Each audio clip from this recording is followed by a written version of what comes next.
خرم کامله به سوکه اون این سوکه بارم کتاب.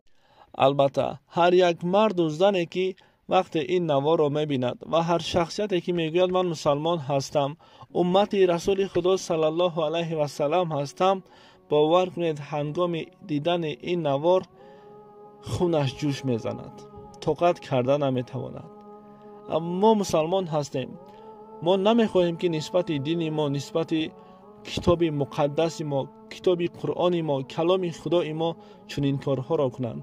اما متاسفانه تا امروز چندین بدبختا، چندین ملت کفر، چندین مردم غرب آتش زدن، زیر پا کردن، دراندن. این کم بود که بالای این همه یک بدبخت، یک پدر سگی که از خون مسلمان به دنیا آمده است. شهروند ازبکستان که در امریکا زندگی میکند عین حال نسبت قرآن چنین به حرمتی کرد.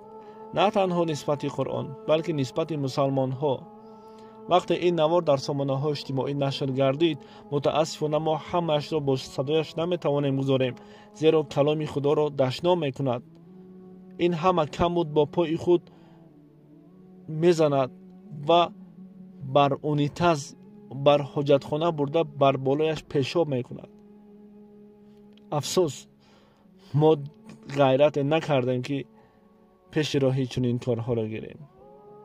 اما بر خدا میسپاریم، حواله بعد بر خدا باشد. زیرا فراموش نکنید ای برادرانی که شما وقتی چنین نوارها را میبینید غضبناک میشوید، عصبی میشوید. البته مسلمان که هستی عصبی میشوید، اما هر کسی را خداوند هدایت کرد هیچ کس نمیتواند گمراه کند و هر کسی را گمراه کند هیچ کس نمیتواند که او را هدایت بخشد.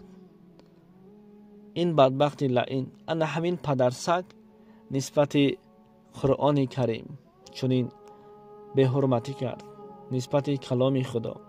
البته قرآن کتاب است که انسان وقتی با خواندن او حلاوت میبرد. شنوندگان با خواندن قرائت حلاوت میبرند. وقتی که در یک جلسه، در یک نماز میشینیم قرآن تلاوت میکنند، چنان انسان راحت میکند. اما متاسفانه افسوس، صد افسوس که امروز به جای قرآن تلفن از همه گران ارزش شد. باور کنید 24 ساعت بر تلفن وقت داریم، اما در دم این 24 ساعت اقلا نیم ساعت، یک ساعت 10 دقیقه با قرآن وقت نیافته ایستاده ایم. آیا همین است مسلمانی ما؟ خداوند همه ما و شما را هدایت کند. و بلاگران ازبکستان میگویند که ما این بدبخت را میابیم، کارهای ما را نسبتش میکنیم و این چنین برده بر مردم، یعنی که بر ازبکستان میسپاریم. البته هر یک کاری که ما در این دنیا کردیم، هم در این دنیا هم در آخرت جوابش را خواهیم گرفت و بزودی که این بدبخت را بر یک حالت بد خواهیم دید ان شاء الله.